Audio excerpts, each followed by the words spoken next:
Ave María Purísima. Bueno, vamos a ver ahora a otra hermana de vida de santidad que queremos mucho porque es mexicana como nosotros. Es Sor María Josefalina de la Santísima Trinidad. Dios la llamó a esta sierva a glorificar con sus virtudes, haciéndola fiel imitadora de su esposo Jesús, asociándola a la obra redentora en la salvación de las almas al fundar el monasterio donde vivió humilde y con corazón sencillo, siendo para sus hermanas modelo de vida contemplativa y ejemplo de desprendimiento en las cosas materiales. La villa de San Miguel el Grande en el obispado de Michoacán es una de las más populosas y celebradas en América, por haber nacido en esta tierra el 23 de septiembre de 1736 la madre Josefalina. Sus padres fueron don Manuel Tomás de Canal Bueno de Baeza, natural de la imperial corte mexicana, y doña María de Hervás y Flores, distinguidos en la nobleza, pero más en su vida de piedad y devoción a la Virgen de Loreto. Eran muy caritativos y apoyaban a mucha gente pobre y en obras para la iglesia en San Miguel, Tepoztlán y otros lugares. Esta niña tuvo como director espiritual al padre Luis Felipe Neri de Alfaro, quien duró como tal hasta después de los 10 años de monja profesa.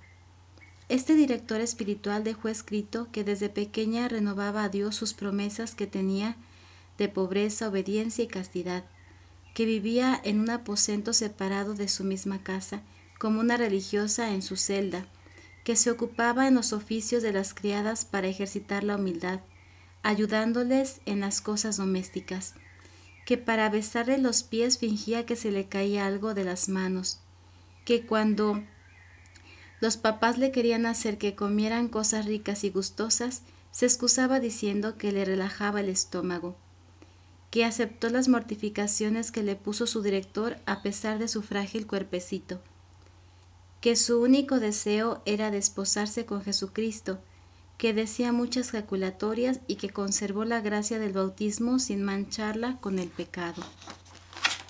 Se consagraba a María Santísima antes de empezar el día, distribuía el día en 3 partes, al Padre, al Hijo y al Espíritu Santo, ofreciéndole su entendimiento, haciendo actos de fe y jaculatorias, invocando con su dulce nombre de Padre a Jesús, haciendo actos de esperanza y jaculatorias sobre la pasión de su Salvador, la noche del Espíritu Santo, entregándole su corazón y voluntad.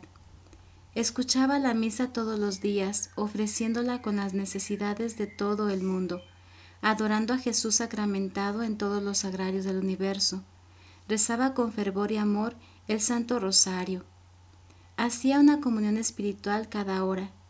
Hacía el ejercicio de muerte de la Madre Ágreda. Se proponía practicar una virtud cada día y refrenar alguna inclinación. Examinaba lo del día anterior.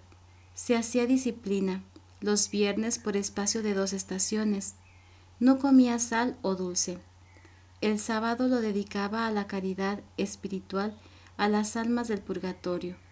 Amaba el bien y mortificaba los apetitos. Queda huérfana a los 15 años y como deseaba consagrarse a Dios, el padre Alfaro le hizo un retiro para que hablara con Dios y le hiciera ver su parecer. Ya antes le había propuesto que con su herencia quería construir un monasterio en su patria. El último día de ejercicios resolvió que fuese fundadora en su patria de un monasterio de la Concepción, siguiendo el estilo y método del de la villa de Ágreda, que sería su abadesa María Santísima con otras circunstancias que después planearon. El padre Alfaro le comentó a quien se quedó de tutelar de Josefa y sus hermanos, don Francisco José de Landeta, y pidieron los permisos necesarios del obispo de Michoacán, don Martín Elisa Cochea, quien se admiró de la madurez y espiritualidad de la joven y del ayuntamiento y los demás prelados eclesiásticos de la Real Audiencia de México y el rey de la Nueva España, don Fernando VI, a quien Josefa le suplicó le permitiese fundar el monasterio y que llevase de título Monasterio Real de la Purísima Concepción. Su Majestad le dio cédula fechada el 21 de septiembre de 1754, aprobándole todo lo que había pedido la fundadora.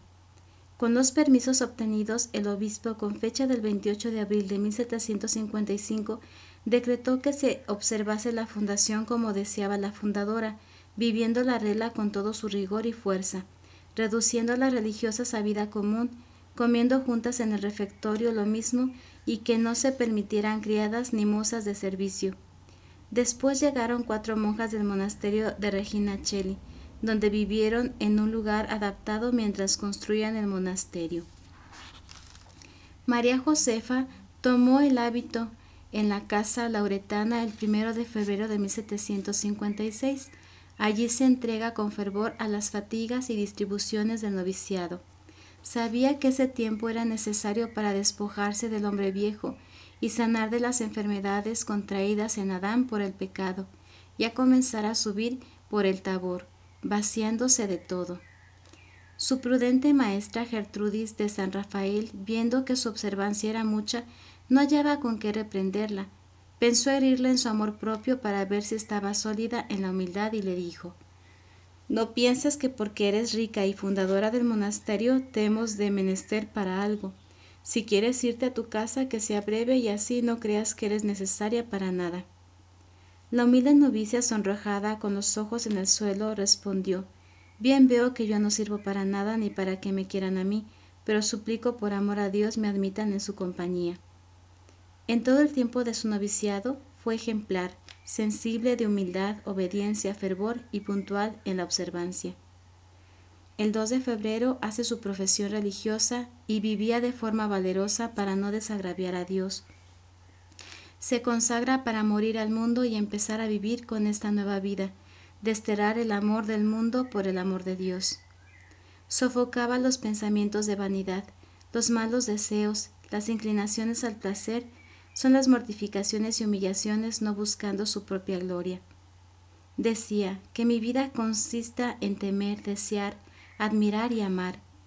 Temer ser separada de Dios, que mi vida consista en esperar estos bienes que se nos han prometido, admirando a Jesús y amándole, porque es mi supremo bien.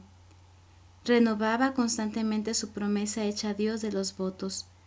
Buscaba formas de humillarse para que no se formara en su alma la soberbia. Sacrificaba dulces y cosas sabrosas al gusto, olfato y miradas. Estaba en la presencia de Dios continua. Tenía el hábito de decir frecuentemente ejaculatorias. Buscaba conservarse en estado de gracia. Cuando la obediencia la destinó para ser maestra de novicias en octubre de 1757, allí vivió como Dios le pedía santificarse más y santificar a sus novicias.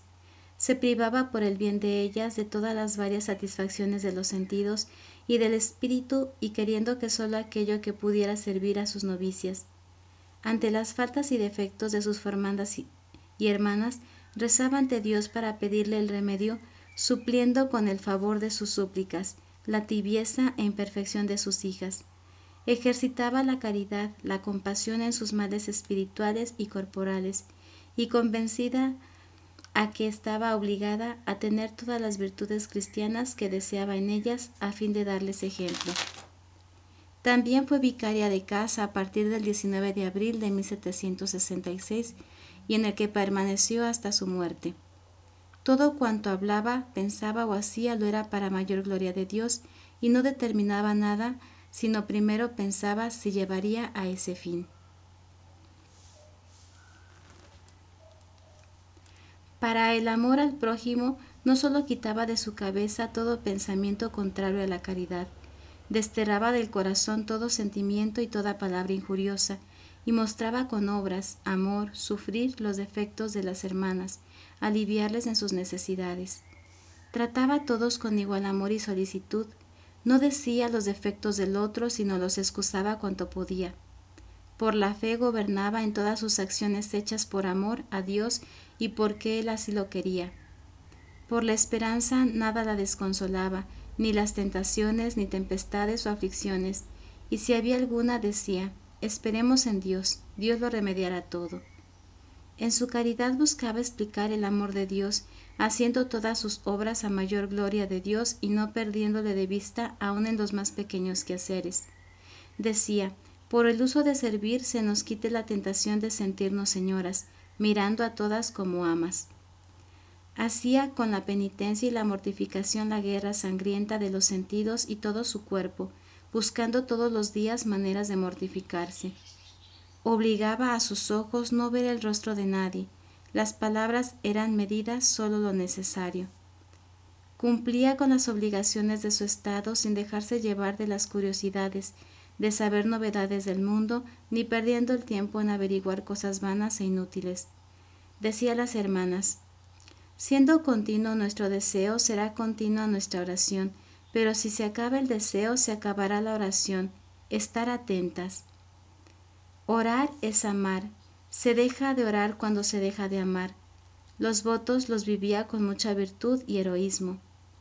La regla la observaba con exactitud. Sentía que siempre debía dar buen ejemplo y no ser causa de que por su poco sufrimiento se relajara la comunidad o se dejara de observar por su causa la más pequeña regla. Bueno, hasta aquí dejamos la primera parte de la vida de esta venerable mexicana y mañana nos vemos para continuar la segunda parte. Hasta pronto.